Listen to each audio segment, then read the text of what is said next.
that there was a problem. There was small to mid-sized businesses were deeply unhappy with banks. There was an opportunity to build a bank that really looked after the SME economy. The skills that once defined the banker had been progressively lost to the industry.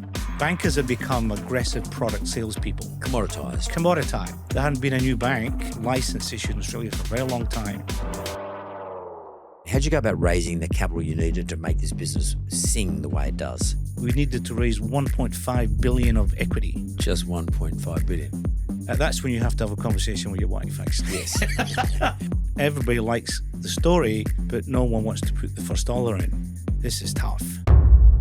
People always say to you, what's your plan B? Well, the answer is never have a plan B. Always make plan A work. Joseph Healy, welcome to Going Public, mate. It's great to be here, Mark. It's been a long time since I've seen you. Well, last time we sort of caught up was virtually through digital means during the COVID period. But I've known you for a long time. And you've been work on this Judo Bank for a long, long time. And I want to talk about the name in a minute because it's an unusual name.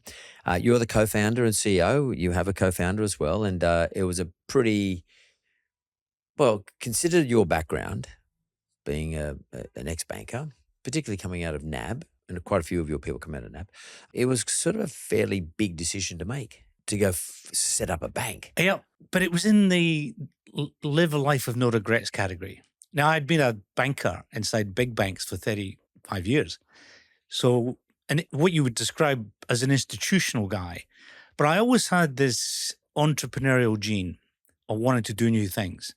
And I tried it with inside big banks, but with Impossible. Various degrees of success.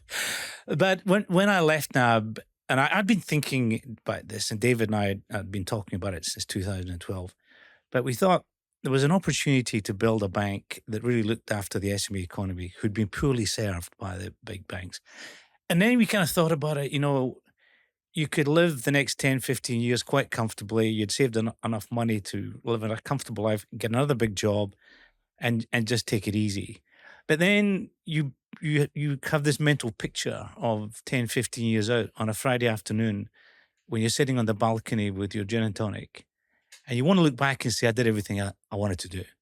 What you don't want to do is say, I lived a life unfulfilled. Professionally, that is. There was something that I wanted to do, but I didn't have the guts to do it. And that was the thought that kept going through my mind, that there was an opportunity, uncharted waters, because there was no precedent for this, no playbook, as they say.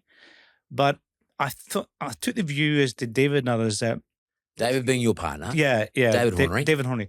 Let's give it a go. If we fail, and the chances of failure in these ventures is, people say 90%, then we might have lost a lot of money, damaged our reputations a little bit. The runway in front, career-wise, would be very limited. But we've given it a go, and we can say we did our best. Right? And so even at that stage in the early to mid-50s, the sense was, if we don't do this, we'll regret it forever. So Joseph Healy, you were at NAB. NAB at the time, probably still is, but NAB at the time was the biggest business lender. Like, it lent to business more than any of the big banks. It was a huge proportion of NAB's P&L, business lending. Yes. So you were well known for it. Yes. So you knew how business lending worked. Correct. That was a great nursery for bankers, NAB in those days. Yes. Why the hell did you decide to do this? I mean, and what did your partner? You married? Yes. You married? Still married? Yes. After this exercise? Well, there was a bit of a time lag from let's give this a go to then talking to your families about it. Look, we used to catch up on a Friday evening, the Green Gate Hotel. And plot. I mean, the catching up was just to kind of take stock of the week because we were busy and we wanted to just check in. And NAB was and is the best business bank in the country. It's Still is. Biggest, yeah. And it has been for a long time. Because they know it. They get it. We felt there was something missing in the way that the banking system was dealing with small to mid-sized businesses. There had been consolidation in the industry after the GFC, St. George being a classic example of that, and Bank West. Just on that, Joseph, you mean St. George being consolidated into the Westpac family and Bank West into the CBA family? Yeah. And so even though they kept a separate brand, there was, the sense was that these are all part of a big banking Just one institution, license. one license. And there was a sense that banks had shifted quite aggressively towards household lending. It was more attractive for banks to do that. Resi. Resi, Yeah. yeah, as you would know well, Mark. Yeah. It was more attractive from a return on equity perspective, And simpler. simpler. And some of the skills what I would describe as define the craft of SME banking. The banker sitting across the table from the butcher, the baker, and the candlestick maker, and saying to them, "Tell me about your business, and tell me what you want to do, and let me think about how we might be able to help you." The banking system had progressively lost that. What the banks were saying to small to mid-sized businesses was, "Well, tell me how much real estate you've got, and I'll do you 70% LVR, loan to value."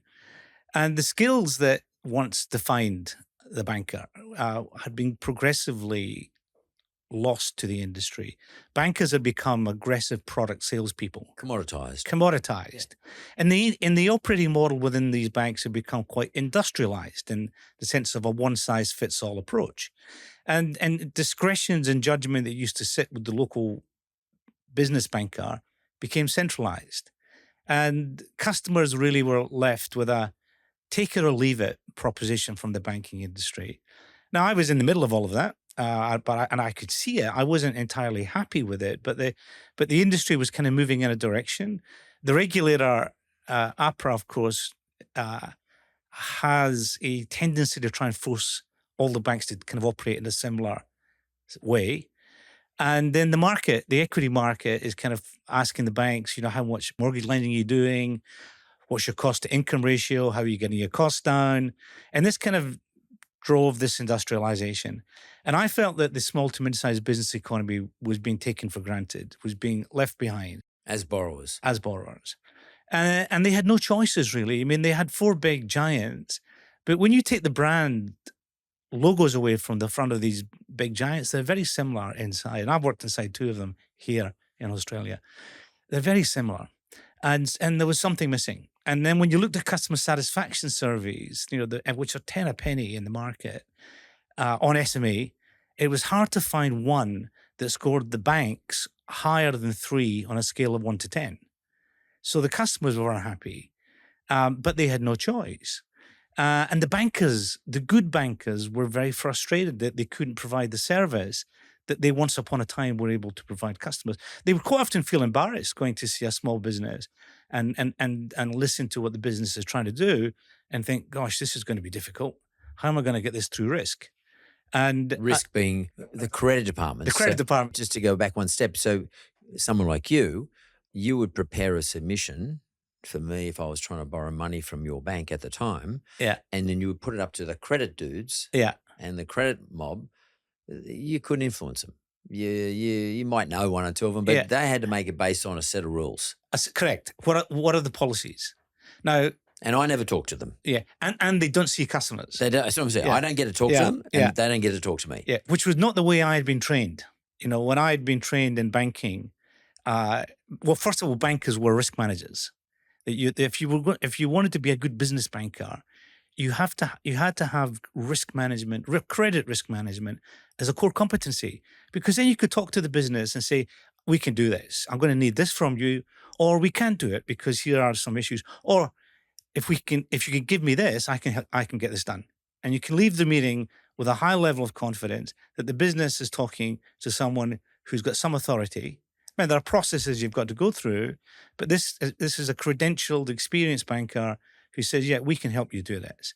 But what I was finding, and I was getting calls from customers who'd been with the bank 20 plus years. And let's say they had $1 million or $2 million of borrowings, and they wanted to borrow another $500,000 to refurbish the kitchen in the restaurant, for example. And they was calling me saying, we've just been asked for all this information, and it feels like the bank's just met us yesterday, not 20 years ago. And I just don't feel there's any sense of relationship here. It's all very transactional. And that's not the way that I had been trained in business banking. And particularly when it comes to small to mid-sized businesses, this is a relationship business. That you don't want to be speaking to some faceless person at a call center or going online and dealing with some algorithm. you want to be speaking to a banker who can help you, because sometimes people don't know what they really want. There's a famous Woody Allen line that says, "Waiter, this isn't what I asked for, but it's what I want." Because the butcher, the baker, and the candlestick maker, they're not familiar with banking products. They want to say, "Look, I want to invest another $2 million in some plant and equipment. I want to buy the premises next door to expand. How best to do that?" And then the banker should talk them through the options. How to do that, how it can get done, how quickly it can get done.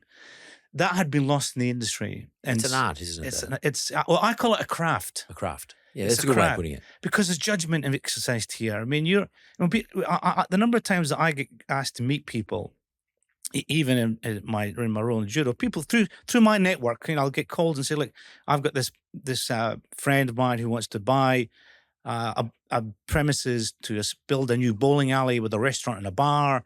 It's in a great area. There's no competition nearby. Would you meet them?" I say, "Okay." Out of the friendship, I'll say I'll meet them, and then they'll come to see me with a big wad of papers with their accountant, and after a few pleasantries, they'll say, "Well, let me take you through the numbers." I say, "I don't want to see the numbers. I want to get to know you first. I want to form a judgment on you as an entrepreneur, A competency that you know what you're discussion. doing. Yeah. That you know what you're doing. So talk to me about what you've done in the past. Talk to me about the things that haven't worked out and how you manage them." And you go through that evaluation. Does this person know what they're doing? Have they thought it through? What's the skin in the game? And then let's go to the numbers. Now, that's a craft. But the banks will say, "Like, that's too expensive. It's too timely. Just ask them how much property they've got, and we'll do 75%. That is not serving the SME economy. That's not serving the SME economy. How long did it take to convince yourselves that this is something worth having a run at on your Friday night drinks? Yeah, I started thinking about it in earnest in 2014. In early 2015, we said, "Let's go." So what does that look like now? So I left the bank in late 2014. Yeah. There had been a CEO succession event at the bank. I actually had aspirations for the job. It went to someone else. So the right thing to do was to leave and let Yeah. the new guy build Which his is own normal team. in the Yeah, bank, it's isn't it? because there's nothing worse than having a wounded bull walking around the place, feeling he should have got the job. Well, there are quite a few of you left, I remember. There was a few walked out Yeah. and went to different places. Yeah. I went off to China for a year, actually, to university, a city called Ningbo, south of Shanghai, to take a sabbatical, because I didn't want to rush into another big job. And I had two other job offers, but I said, "Look, I want to take some time, get out of the environment that I'm in, and I want to be able to spend some quality time thinking about what is today Judo Bank." And having pretty much made a mind up with David that we were going to build this new bank, then the challenge was, well, how do you go about that? Yeah, how to execute. How do you execute it? There's no precedent here. There hadn't been a new bank license issued in Australia for a very long time, and there was no example of a bank starting from a blank piece of paper. Now, we spent a lot of time talking about the various options of buying a finance company and then trying to get a banking license, Which was the traditional way. Yeah, yeah. A lot of people actually did buy finance companies and turn them into banks. Banks, yeah. But we decided not to go down that path because we said, look, technology is changing so quickly, and the ability to build something from scratch will take you longer, but you'll end up with a better product. You don't want to spend the first 3, 4, 5 years trying to rewire the culture, the systems, and the processes of an old tired finance company. Let's go build something from scratch. Let's assemble a team around us. Let's build a business plan. Take our time on the business plan. Don't rush it. Take 7, 8, 9 months. Test it from all angles. Measure twice, cut once. What could go wrong? If it went wrong, what would we do? How much capital are we going to need? So we built a business plan that took us from 2016, which is when we thought we could start lending, to 2020. So 10-year vision of the company. And this goes a very important point, that in building this bank, we said, let's start with the end in mind. Let's not start and let's just see where we go. Have a vision of what it is we want this company to look like. And then let's make sure that we've got the resources in place to realize that vision. So the view on the business plan was we needed to raise 1.5 billion of equity in the first 4 years. Just 1.5 billion.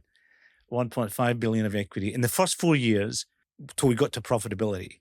There was also an assumption that we could get a banking license, but we both felt that we and the other people that we brought into the company were very well credentialed. You know, we'd worked, had deep careers in the industry. We knew the A to Z of how banks work and the risks involved, and that we were willing to put quite a bit of our own money into the company. So we weren't going out to investors saying, "Please invest in this." And we're doing nothing. We're doing nothing. We mortgaged our house, sold our assets, and in the first 20 odd million of capital that we put into the company, about 8 of that came from our personal resources. That's when you have to have a conversation with your wife, actually. Yes. We're selling the house. Where if this all goes wrong, Yeah. there's no way back. It's a big bet, though. It's a big bet, but we knew the business, right? So we knew that there was a problem. That there was small to mid-sized businesses were deeply unhappy with banks. We weren't inventing something that was brand new. We were building a new business model to go after a well-established problem. And that is it. There's small businesses needing access to capital and can't get it. And a big market. And a big market. And a hugely complacent incumbents Yes. who thought they were untouchable. Big giants are like that, not just in the banking industry. They kind of look at upstarts and think, oh, they'll fail. Let's just keep doing what we're doing. Or if they go, well, we'll buy them. If they go, well, we'll buy them. And then they'll fail. Or they'll go out of business. Well, that does happen, by the way. I mean, I don't want to digress, but when the big organizations do buy the upstart who's taken market share from, generally speaking, the big organizations stuff that upstart up when they own it. Because it's culture. Yeah, I mean, at the end of the day, when you're building a business, particularly a relationship-centric business, the hardware, the infrastructure, the technology, and the capital you can get. But that doesn't differentiate you. What differentiates you is your culture. It's the way that your bankers think about how they're going to serve their customers. And I keep on saying to people that, when we lend money to a business and the money hits the bank account, the dollar from Judo is no different from the dollar from any big customer. No such big thing bank. there's no designer dollars. No. No Armani dollars. No. Dollar's a dollar. Dollar's a dollar. But what the difference is the experience from when the customer picks up the call or meets you to when that money hits the bank account. That's the market opportunity. And I don't think most people in the world understand, or in our world understand, how much money you actually have to raise to get your licenses and to continue on. You've got to have a certain types of capital that you have to reserve. Yep. It's a very difficult thing to do. How'd you go about raising the capital you needed to make this business sing the way it does? Okay. We were crystal clear right from the very beginning of the amount of capital we needed. $1.5 billion. And so we went to see investors and said, we're setting this bank up. Here's the business case. We will require $1.5 billion in stages over 4 years. Over time, yes. Over 4 years. So in thinking about investing in this new venture, you really have to think about the ongoing call on capital that we will be asking for. We started calling on investors in Australia, but the feedback was, love the idea, love you guys, come back when you made some money. Come back when you got some capital. So we then went overseas and we went around the world, Singapore, Hong Kong, Beijing, Shanghai, Abu Dhabi, London, New York, 4 times a year over 2 years, calling on investors. And we eventually got our first bite in New York. Now, we targeted sophisticated investors because we needed to speak to people that really could get it and also had a deep wallet. What we didn't want was mom and pop investors, because their ability to follow on was always going to be an issue. And then small investors could be problematic. They'll say, well, we'll put 20 in, but we want a say in any more capital raising. So we said, no, here's the deal. 1.5, and we need sophisticated investors. And we also wanted investors that said something about the company. There's an old Arab saying, tell me who your friends are and I'll tell you who you are. And we always said, let our shareholders make a statement about this company. So that took us mainly to London and New York. But it was 86 meetings before we got our first dollar, we were sitting many evenings in a hotel bar or a bar in London or New York thinking, wow, this is tough. Everybody likes the story, but no one wants to put the first dollar in. And we were using our own money, of course. And so that was not a limitless pit of money. It was running out quite quickly. But we said, look, let's keep going, because the key here is we've had 86 meetings. If we were getting no meetings, I'd be worried. But we were having 86 meetings with some very prominent people. So we were getting in the door.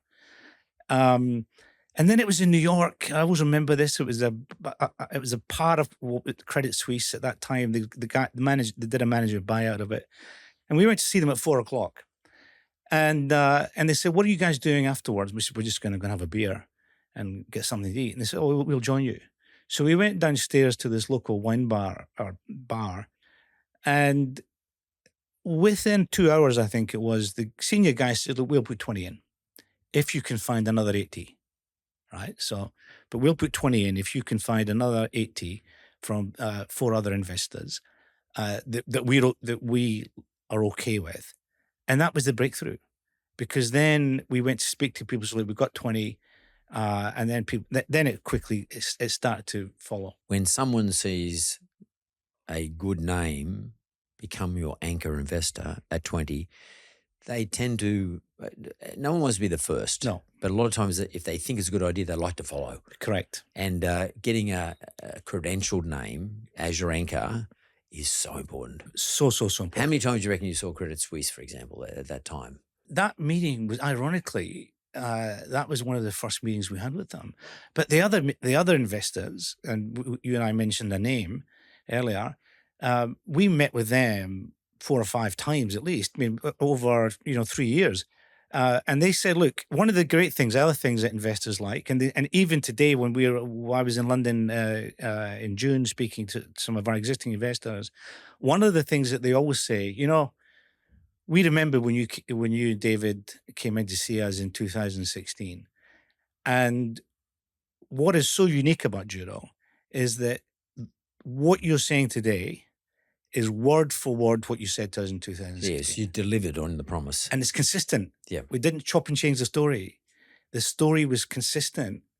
And I've seen them many times going through the notebooks back to 24th of May, 2016. And they say, this is exactly what you said. And this is in 2023. So the consistency fills people with lots of confidence that we know the market. We know the market. We know the opportunity. We know how to prosecute into that opportunity. We've thought big about this. We're not coming and said, give us some money and let's see where we go. We said, we want to build a big bank. And this is how we're going to do it. And the people get a lot of, so, the London investors in particular, we started speaking to them 3 or 4 times a year, 2016, 17, 18, 19, and they came in. So I think that you've got to have a huge amount of tenacity and resilience here. And the other thing that I felt quite strongly about, though people always say to you, what's your plan B? Well, the answer is never have a plan B. Always make plan A work. Because as soon as you start thinking about plan B, you go there when it's too hard. And so we said, look, it's plan A. This business idea, which we're struggling to get money for, is as credible and as strong a business idea today as it was 3 years ago. We just got to keep going, and eventually we're going to kiss the frog that turns into the princess. Eventually. And then that changes everything. So I think the tenacity, the resilience, and the belief that we're going to make this happen. If I said you go back to 2016, knowing now what you know, would you have invested all that money in back then, and put yourself through the 7 years? I would have. You learn a lot of lessons along the way. That's for sure. I mean, that's why the book, because it is a grind. It's a massive process. It is. I mean, it's the most exciting thing I've ever done. It's probably the toughest thing you've ever done. The toughest thing done. I mean, it's a roller coaster journey. Yeah. There are days in the early stages, first 3 years, the number of times when you just felt the walls were closing in, it was just darkness, that you couldn't see a way out. People that promised you things didn't deliver. There was a time in 2017, it was the 22nd of December, we had $120 million of equity agreed. 60 million would come in pre-31 December, and then the other 60 million would come in 31 March 18. And there was 4 investors in the first 60, and there was 4 investors in the second 60. And then on Christmas, 2 days before Christmas, one investor or his accountant, who'd never met before, came to a meeting and said, "Look, my client has decided not to go ahead." And I said, "Well, why?" "Well, they've just decided that it's not for them." I said, "Well, you've been doing due diligence here for 6 months, and if you pull out, then the others will pull out because they'll say, what did they know?" And when we couldn't convince that investor to stay in, but the other investors gave us till 31 December. It was like it was always 31 December, but it was a week, and it was the worst week of the year. But we had to find $15 million, and we did. I wouldn't be sitting here. I would have been divorced, and I would be up somewhere in Papua New Guinea or somewhere hiding. So tell me about the IPO. So Yeah. at what point do you decide to go to the public and raise money for working capital and other things for this business? Yeah. So we had raised 1.2 billion privately, and we had a final 300 mil to raise in 2021. And the business was growing, and we were attracting great people into the company. And our advisor said, "Look, you've got 300 million more to raise. It's a perfect IPO. Even though we hadn't planned an IPO until 2024, they said, look, there's a great story here. You better go in with a primary raise rather than a few years later when you don't need any capital going as a kind of secondary." So we were convinced that there was it was a good time to IPO for that final 300, which we got. We got the 300 that we wanted, and none of the major investors left the register. By the way, that was important because the investors said they don't want an exit right now; they just want to continue the growth journey. So they stayed in. They stayed in. They got diluted to some extent. Diluted to some extent, but so we were convinced that it was the right time to do it, and that the story was growing, and it was a special. There's nothing like it in the market, and that investors would be attracted to it. So we were persuaded that it was the story good, timing right, that we actually need some money. So let's do that as was it growth money or was that? It was growth money. So you needed another 300 million to continue to grow. Can you grow? Yeah. So we had absorbed about $150 million of losses until we got to profitability. So we'd used 150 of capital, but the rest of the capital was really the other billion. 3.5 was all about funding the growth in the balance sheet, really lending to small to mid-sized businesses. What happens to the expectations of Joseph Healy in terms of running the business? Anything at all? Changes a lot. Changes a lot. Yeah. Changes a lot. I would always caution people in going public. Not all, but many entrepreneurs think it's the holy grail. Build a business and list it. I always say think very carefully about that because actually it can change things for you. Certainly as a CEO of a bank, I'm spending about a third of my time, and in fact, we've got results in a few weeks' time, and then for the next 2 months, it will be more than half of my time with investors because you've got to be updating the market, speaking to investors, taking them through the performance of the company. So there's a huge call on your time, and particularly, as a young and relatively small company. In larger companies, the CEO can ask the CFO, and he's got a big team to do it. But investors want to see the CEO and one of the co-founders. The founder. Yeah, they want to look you in the eye and say, "Look." So I had underestimated that call on my time. I also underestimated the pressures that can come for you to kind of deliver faster than you want to deliver. Like we don't pay dividends today. Now we said to everybody, don't buy this stock if you're looking for a dividend this side of 2026, because we've got a great growth story and we want to recycle the capital in the business. And then 2026, 27, then we'll kind of think about should we be paying a dividend. But of course, you say that, but nobody really listens to you, and they kind of say, "When's the dividend coming?" So, investors' appetites change too. Yeah, that's true. You have to be able to respond to that. You have to, yeah. You, Joseph Healy, have to respond to those thought processes. Yes, you have to. Yeah, you respect them, and you've got to respond to them. You've also got to realize that it's great that people are interested in your company. So when I say it's a big call on time, it's a positive thing in that people are interested. But as you know, when you're the CEO of a company, particularly a highly regulated company that's kind of growing, there's lots of other things that you should be doing to make sure that you're navigating the bank the way that you want, particularly in an environment that we're in, where the macro environment is not It's a bit challenging. uncertain. It's uncertain. So, and also you've got to manage the team. You've got to the people inside the company. You've got to speak to them regularly. You've got to talk to them about why we're doing some things and not doing some things, uh, how the company's performing and thinking about the future, how the company's thinking about the industry. Is the industry changing, and what does it mean for us?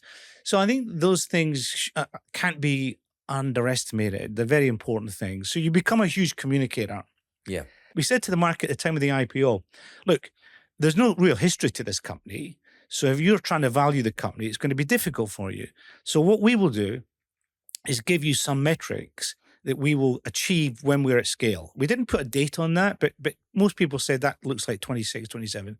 We said at 26, 27, we will have a lending book of between 15 and $20 billion. Now, we're halfway there today.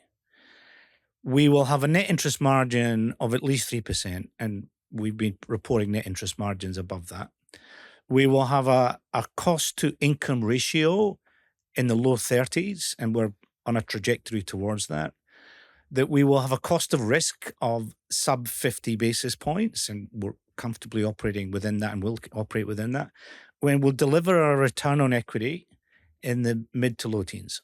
That's pretty good when you consider some of the bigger banks or sort of the mid-sized banks aren't doing that. Then, I mean, the regional banks are doing half that. And that we will have an NPS score with a 6 in front of it. Now, our NPS score today is 67. And I don't want to fall below 6. Now, I saw an annual report from one of the big banks last year saying that they have a market leading amongst the major banks NPS score in SME banking of -5, right? This was best in market -5. And I'm saying I want my board to have my performance evaluation subject to a +60 NPS score. And then all of that is dependent on having a best in market employee engagement. Because back to our early comments, this is fundamentally about culture. It's fundamentally about culture. That's your product. Yeah, that's the product. And also as an ownership mindset. I mean, all of the staff, or 90 odd % of the staff working at Judo today, and there's close to 600, own equity in the company. It's our biggest defense to a takeover. Because the other thing about going public, of course, is you're for sale. You know, somebody can come along and try and buy you. Yeah. Now, will they try and buy? They'd buy the current share price. There's got to be a lot of people looking at Judo because it's way undervalued. But what they'll say to themselves is, well, you're not buying a business here. You're buying a culture, and you're buying a leadership team. Because if they leave, what have I got? You're shot. You're shot. You still believe in your motto, that is, don't make moral judgments on people. Actually ask questions and try to understand their business first. Absolutely. And that is never going to be replaced by technology. No. As far as I'm concerned, never. Joseph Healy, congratulations, mate. Thanks very much. Thank you, Mark. It's been a pleasure.